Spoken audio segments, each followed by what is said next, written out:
आता isakal.com आहे देशातील नंबर 1 ची मराठी न्यूज वेबसाईट. प्रत्येक अपडेटसाठी isakal.com ला नक्की भेट द्या.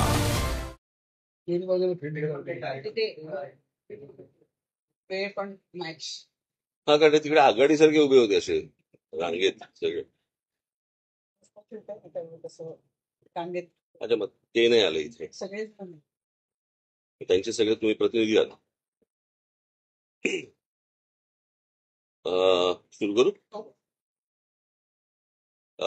गेले काही महिने मी मुख्यमंत्र्यांशी काही 1-2 विषय. अरे तू उभा काय ना, खुर्ची दे ना, खुर्ची दे ना. काही महत्वाच्या विषयांवरती मी त्यांच्याशी बोलत होतो आणि साधारणपणे त्याचा एक कशा प्रकारे आराखडा आखता येईल. तुम्हाला कल्पना असेल की 2014ला मी एक एस्थेटिक या विषयावरती मी एक 16 मिनिटाची डॉक्युमेंटरी केली होती, जी आजही युट्यूबवरती आहे. ती आता मी इतर भाषांमध्ये पण करतोय ती आता.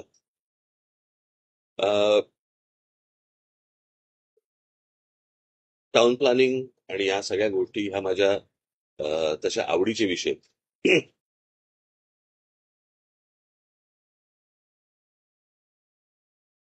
एक स्कॉटिश, मला माहिती आहे की आता मी जे काय बोलणार आहे त्याच्यामध्ये फारसा तुम्हाला इंटरेस्ट नाहीये, पण तरी पण आता मी कशासाठी गेलो होतो हे तुम्हाला सांगणं गरजेचं आहे. आणि याच्यामध्ये तुम्हाला दुसरीकडे कोणाकडे तरी जाऊन तुम्हाला काय वाटतं असं होणार नाही तुमचं. त्याच्यामुळे तुम्हाला आता या विषयामध्ये किती इंटरेस्ट असेल मला माहिती नाही. एक फार चांगलं वाक्य आहे त्या एका स्कॉटिश साहित्यिकाचं,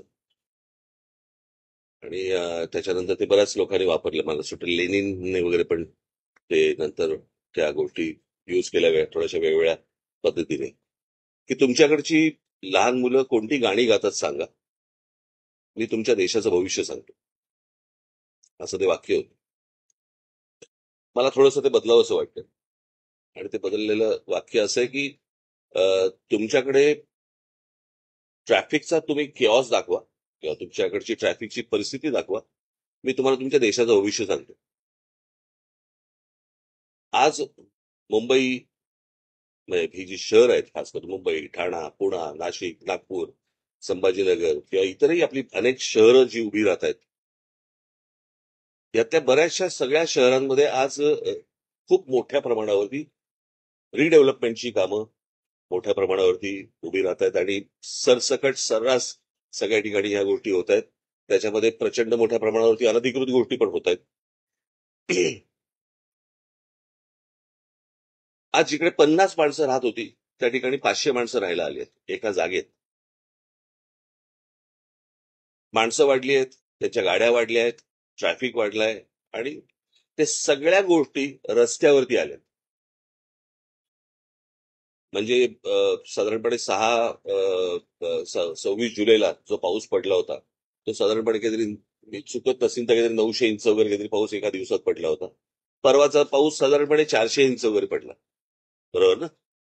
त्या 400 इंचामध्ये जर ज्या प्रकारचा केऑस आपण मुंबई उपनगर आणि इतर आजूबाजूच्या शहरांमध्ये बघितल्यानंतर आपल्या लक्षात येईल की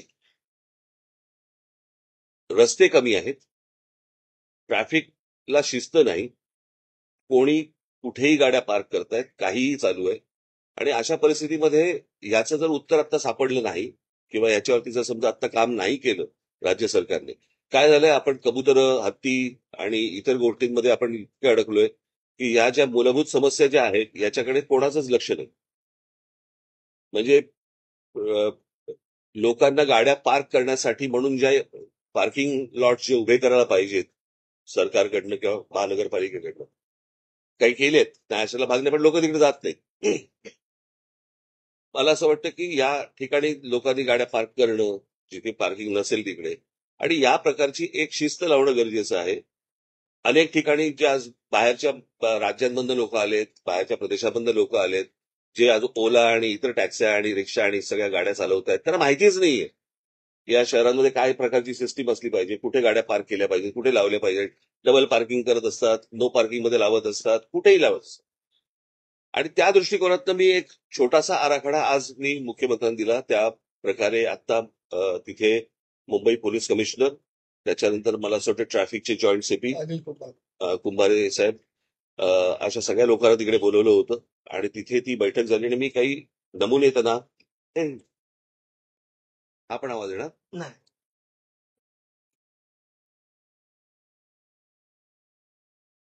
काही नमुने मी त्यांना सांगितले आणि मी त्या प्रकारची एक सिस्टीम लागल्यावरती वर्तमानपत्रामध्ये जाहिरात देऊन एक आपण गोष्ट बघितली पाहिजे की साधारणपणे जास्ती आकाराचा दंड किंवा जेल या गोष्टीला लोक घाबरतात. त्याच्यामुळे दारू पिऊन गाडी चालवणं हे आता जवळपास बंद झालेलं आहे.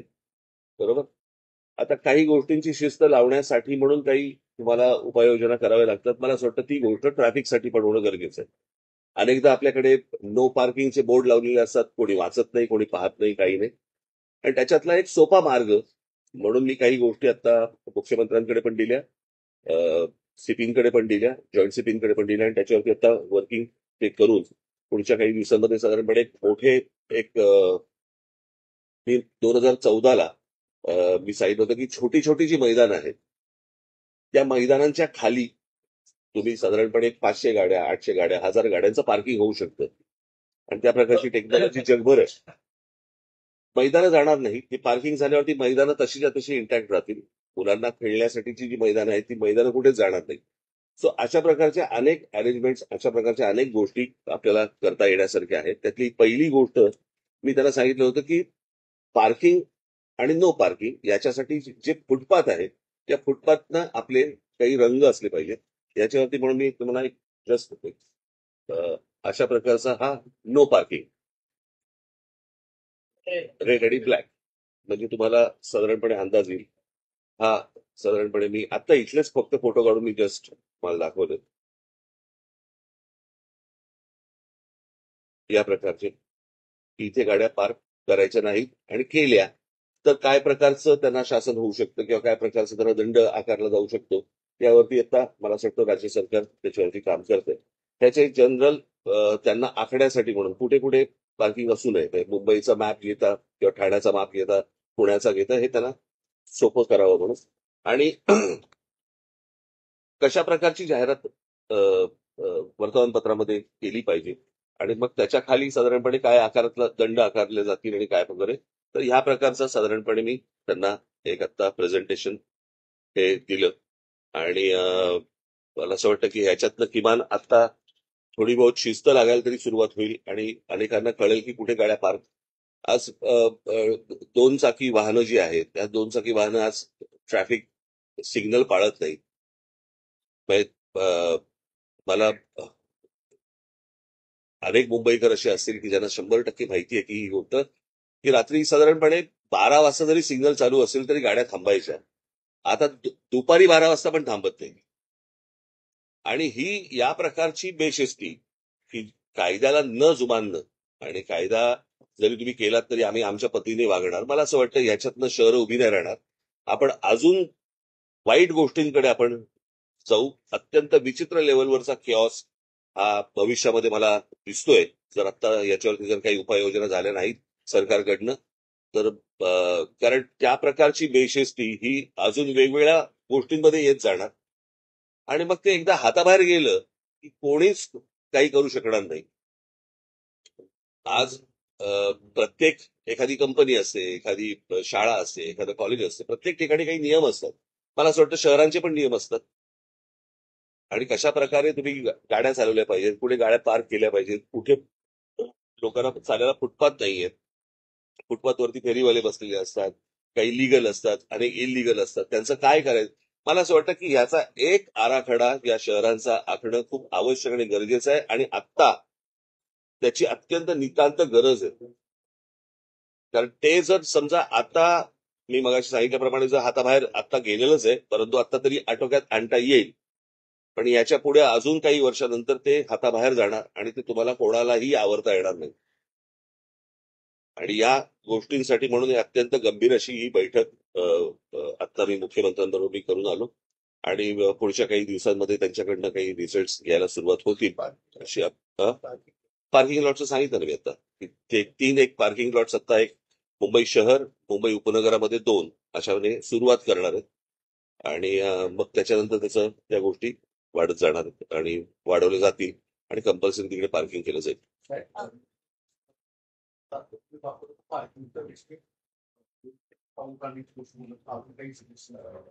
त्या बेसिक कोणत्या केलेलं आहे आणि हा जो पाऊस आहे त्याच्यात आपण 2 गोष्टी पाहिजे. नवीन किंवा पक्षामध्ये तितकाच पाऊस झाला एवढा पाऊसही ग्राहक परिस्थिती थोडंसं 5 केलं जाणार तर तरी सुद्धा दोन्ही शहरांमध्ये जर बघितली मी काही त्यातलं तज्ज्ञ नव्हे. मला असं वाटतं जी लोक तज्ज्ञ आहेत त्यांना सरकारने बोलवलं पाहिजे आणि आपल्याकडे अशा प्रकारचे तज्ज्ञ अनेक आहेत की जे यामध्ये सजेशन सरकारला देऊ शकतात. फक्त हे वॉर फुटिंगवरती तातडीने याच्यावरती उपाययोजना होणं गरजेचं आहे. कळलं का? आणि मला असं वाटतं की याच्यावरती मी काही नावं सजेस्ट करीन आपणही काही नावं सजेस्ट करा जे आपण सरकारला सांगून आपण ही गोष्ट करून घेऊ शकतो.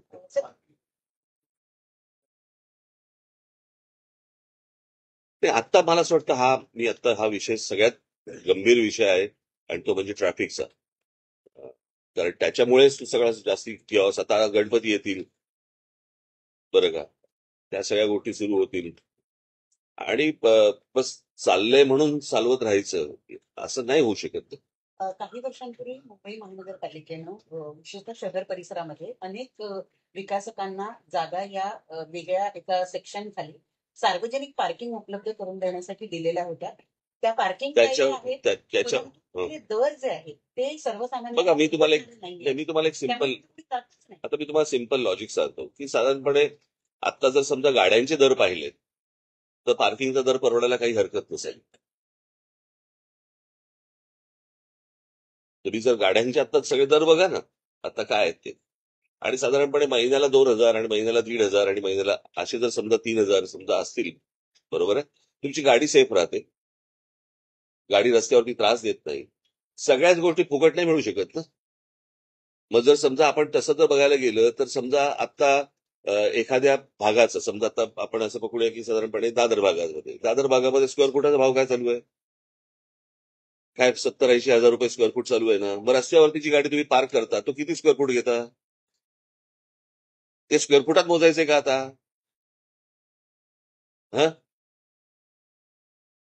असं करून नाही चालणार ना. मला असं वाटतं प्रत्येकाने या गोष्टींचा विचार केला पाहिजे. प्रत्येकाने याचा अर्थ माझ्या सकट सगळ्यांनी मे बी काय दुसऱ्यांना फक्त बोटं दाखवतो अशाचा भाग नाहीये. प्रत्येकाने या गोष्टींचा विचार केला पाहिजे. ही बर्बाद होतील शहरं आणि आता आपण बर्बादीकडे चाललेलो आहोत. कशाचा पायपोस कोणात नाही. आज मुंबईमध्ये एवढ्या एजन्सीज काम करत असतात. म्हाडा आहे मुंबई महानगरपालिका इतर सगळ्या कोणाच्या एकत्र बैठका होत नाहीत. आपण दरवेळेला सगळ्या गोष्टी विनोदाने म्हणत असतो की हे खणून गेले की हे येतात मग हे खणून जातात मग ते हे आपण विनोदाने बोलतो. पण मला असं वाटतं की ह्याचा एकदा काहीतरी सोक्षमोक्ष लागला पाहिजे ना.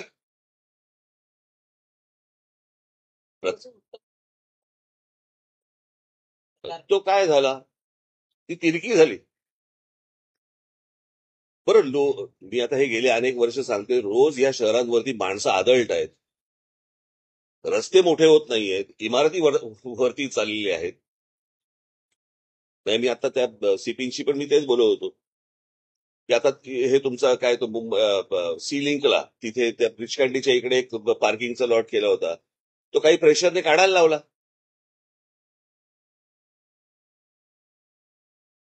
काही धनराणगे वरतून जे येतात आणि आमच्यासमोर पार्किंग नको तुमच्यासमोर पार्किंग नको म्हणजे काय. आज सगळा ब्रिज कॅन्डीचा जो केऑस झालाय तो त्याच्यामुळे झालेला आहे आणि मी ती पण गोष्ट आता मी मुख्यमंत्र्यांच्या घरावर घातली आणि ती गोष्ट आता सुरू करतील ते.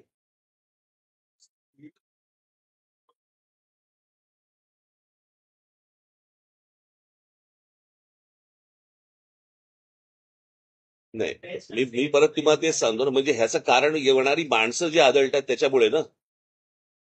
आता बीईएसटी किंवा मुंबईची रेल्वे ही लोकल जी आहे ही मला असं वाटतं जगामध्ये अशा प्रकारे लोक घेऊन जाणारी पहिली असेल.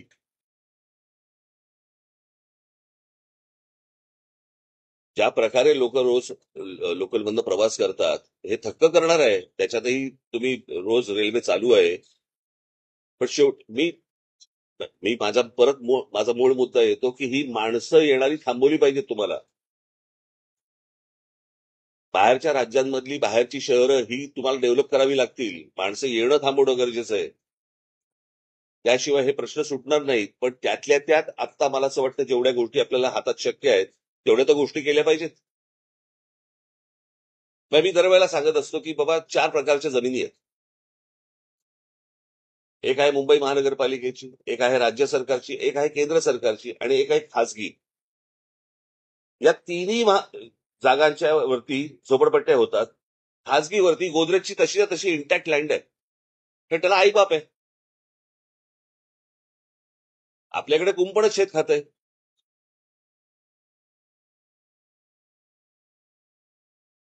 आणि त्याच्यामुळे आज ज्यांना तुम्ही गाड्यांची लायसन्सेस देताय त्यांना हे शिकवले जात नाही कुठे गाडी पार्क करायची आणि कुठे कसं वागायचं. कारण त्यांना कोणत्याही प्रकारचा दंड नसल्यामुळे किंवा कोणत्याही प्रकारची त्यांना भीती नसल्यामुळे या सगळ्या गोष्टी शेवटी सरकारची अशा बाबतीत नको तिकडे भीती दाखवतात. कळलं का? की तुम्हाला काय ते नवीन काय फ्रेज आणली नक्षल काय शहरी नक्षलावर हा अर्बन नक्षल. ते अर्बन नक्षलपेक्षा इथे शिस्त लावा ना.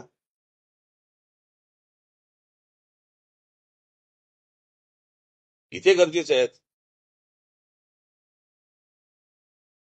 उद्या ज्या प्रकारच्या जमिनी ज्या त्या गौतम अदानीच्या घशात घातल्या जात आहेत काय होणार मला जर सांगा. तिकडे त्या धारावीमध्ये कुठचे रस्ते आणि कुठचं काय करणार आहेत. आपल्याकडे नुसत्या स्कायस्क्रॅपर्स होत आहेत, उंच इमारती होत आहेत, परंतु खाली काय आहे. आज पुण्यासारखी परिस्थिती. पुण्यात तुम्ही जाऊन बघा. तुम्ही थायलंडला जाऊन बघा. नुसते मोनोरेल्स आणि ह्यांच्या तुमच्या फ्लायओव्हर्स आणि ब्रिजेसने ह्यांनी नाही प्रश्न सुटणार. तुम्हाला व्हेकल कंट्रोल करायला लागतील. आज अनेक ठिकाणी तुम्हाला आठवत असेल मागे एक आंदोलन झालं होतं. तुम्हाला आठवत आहे आम्ही पक्षातर्फे घेतलं होतं खोट्या टॅक्सी आणि खोट्या रिक्षांचं. आज असंख्य प्रमाणामध्ये हजारोच्या प्रमाणामध्ये आज तुम्हाला खोट्या टॅक्सी आहेत, खोट्या रिक्षा आहेत, ज्यांना लायसन्सेस नाहीयेत. कोण चालवतंय, कोणाच्या नावावरती परमिट आहे, कोण चालवतंय काही नाहीच आहे. त्याला धरबंदच नाही त्याला. याचं कारण कोणी तपासणार नाही, कोणी त्याच्यावरती विचार करणार नाही. चिरबिरी घेऊन सगळे सुटणारे आहेत. असं शहर नाही उभं राहू शकत. त्याच्यामुळे आजचा माझा जो विषय होता तो हा होता. आणि माझी तुम्हाला सगळ्यांना विनंती आहे की विनाकारण आत्ता मला इतर कुठचेही पॉलिटिकल प्रश्न न विचारता कृपा करून जर समजा या विषयाचं गांभीर्य राखून जर समजा तुम्ही हा विषय लावलात तर मला आनंद होईल त्या गोष्टींचा. एवढीच फक्त माझी तुम्हाला विनंती आहे.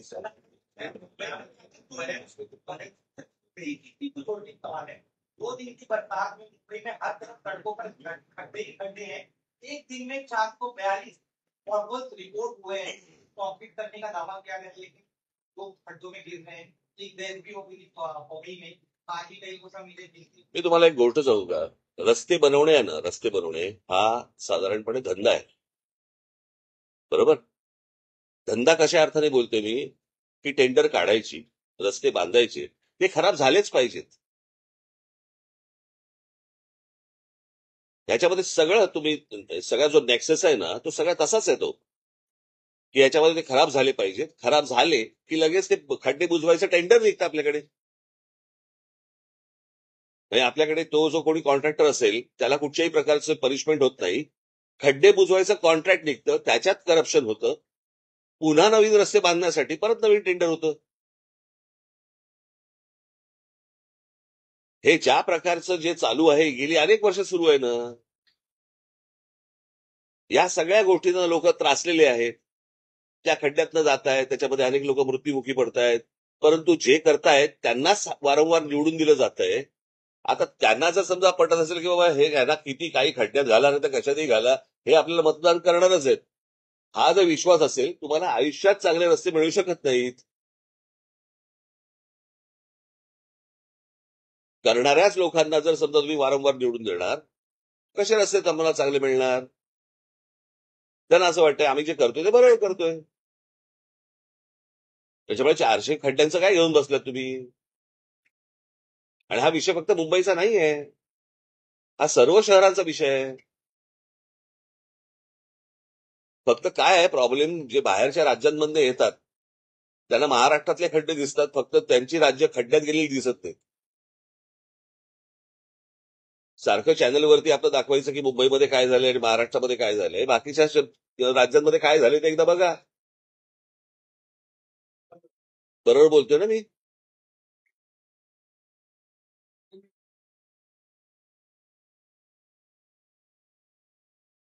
सॉरी बाबा, ऐकलं नाही मी. सीएम या सगळ्या गोष्टीवर त्यांचं काय म्हणणं आणि दुसरं त्याला सांगतो सगळ्यात मूळ मुद्दा पण असेल की मुंबई शहरावर सगळ्यात जास्त लोक येणं मुंबई शहरावरती नुसता लोड नाही येतोय, तो ठाण्यावरती येतोय, तो पुण्यावरती येतोय, तुम्ही नाही, तुम्ही महाराष्ट्रातल्या सर्व शहरांवरती येतोय तो. हा एकट्या मुंबईवरती येत नाहीये. याचं कारण ज्या प्रकारे लोकप्रतिनिधींनी ज्या प्रकारे जागृत राहायला पाहिजे त्या प्रकारे ते होत नाही. प्रत्येक जण, ते कसं आहे, पूर्वीच्या काळी एक ते वाक्य होतं ना, इंच इंच लढू, तसं आता लोकप्रतिनिधींचं एक वाक्य झालेलं आहे, इंच इंच विकू. त्या सगळ्या इंच इंच विकण्यामध्येच यांचा डेव्हलपमेंटला कोणाचाच विरोध नाहीये, पण त्याला कुठच्याही आकार उकार नसताना केलेली डेव्हलपमेंट ही तुमच्या अंगाशीच येणार. काय होतंय आपण हे पिल्लू इकडे इकडे इकडे वरती काय झालं? पागल. माईक एवढा आहेस तू?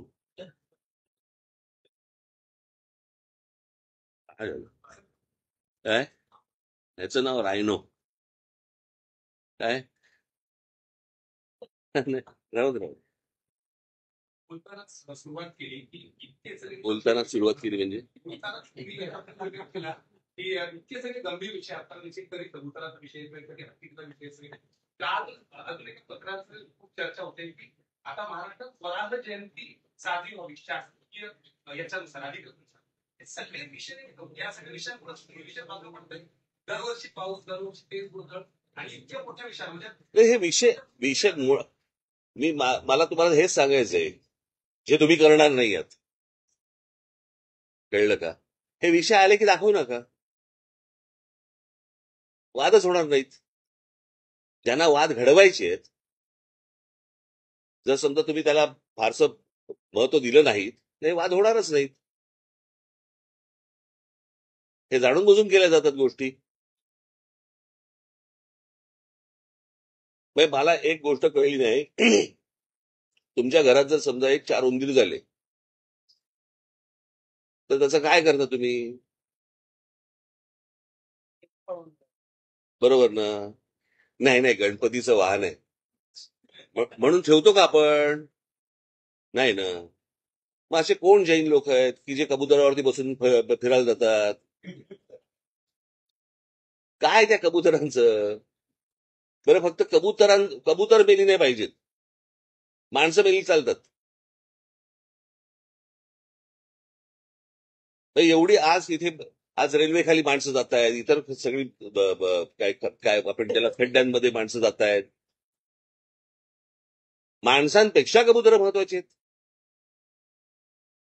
पण मला माहिती होतं की तो पॉलिटिकल सगळा विषय आहे, राजकीय विषय, आणि त्या राजकीय विषय तशाच प्रकारे तो लावायचा होता की जेणेकरून, आणि त्याच्यात त्यांना लक्षात आलं की ह्यांच्याकडनं काही रिस्पॉन्स मिळत नाहीये. कारण आम्हाला माहिती आहे की कुठे रिस्पॉन्स द्यायचा एवढं तर आम्हाला कळतं की नाही. आणि हे मी आत्ता जे सांगितले हे खरं तर मूळ विषय आहेत. या मूळ विषयांकडे आपण सगळे दुर्लक्ष करतो आणि नको त्या गोष्टींमध्ये आपण भरकटत जातो. आता 2 दिवस पाऊस पडला म्हणून तुम्ही पाऊस दाखवलात.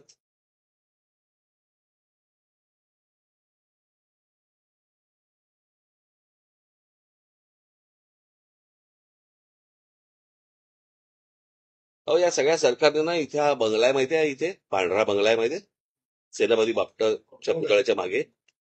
तो मोडकांचा बंगला आहे. ते इंजिनियर मोडक, त्यांना रोज येऊन नमस्कार केला पाहिजे. हे माहीम, दादर, वडाळा, हिंदू कॉलनी, परळ, नायगाव, ही सगळं टाउन प्लॅनिंग हे त्या मोडकांनी केलंय ब्रिटिशांच्या काळात. त्यांच्या नावाने तो मोडक सागर आहे.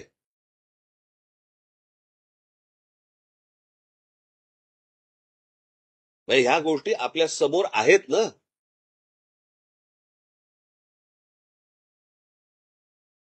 आणि मला प्रश्न पडतो की हे कोणीतरी येणार, बाहेरून येणार आणि हे आम्हाला प्रश्न विचारणार काय मुंबईची परिस्थिती झालीये म्हणून.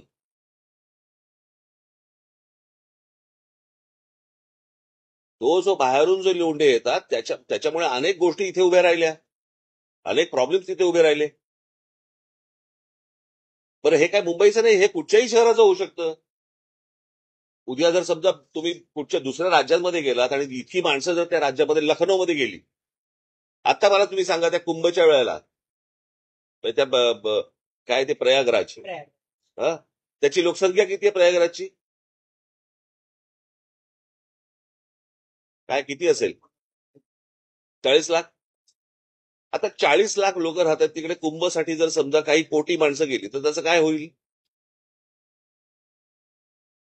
तिकडे तर जाऊन परत आले, इकडे तर येत आहेत आणि राहतायत. काय होईल मला सांगा या शहरांचं? आज तुम्ही नुसतं पत्रकार म्हणून विचार करू नका. उद्या तुमची मुलं आहेत, त्या मुलांची मुलं आहेत, ती इथे राहणार आहेत. कशी राहणार आहेत?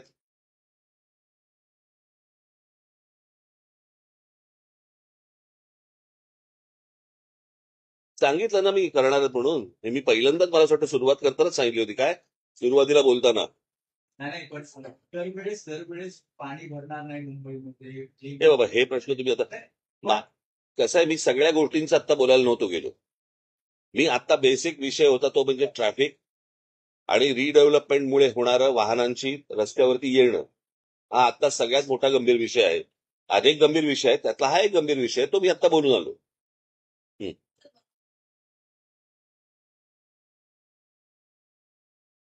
मिसिंग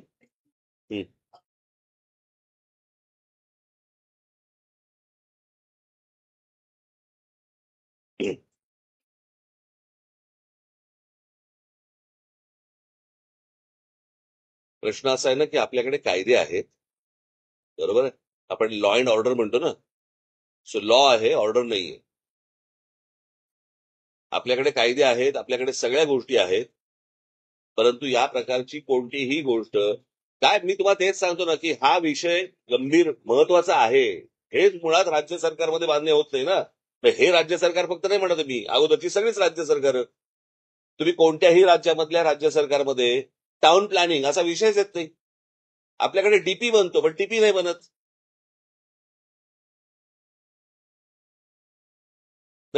सरकार बसणार त्याच्यावरती डेव्हलपमेंट प्लॅनवरती.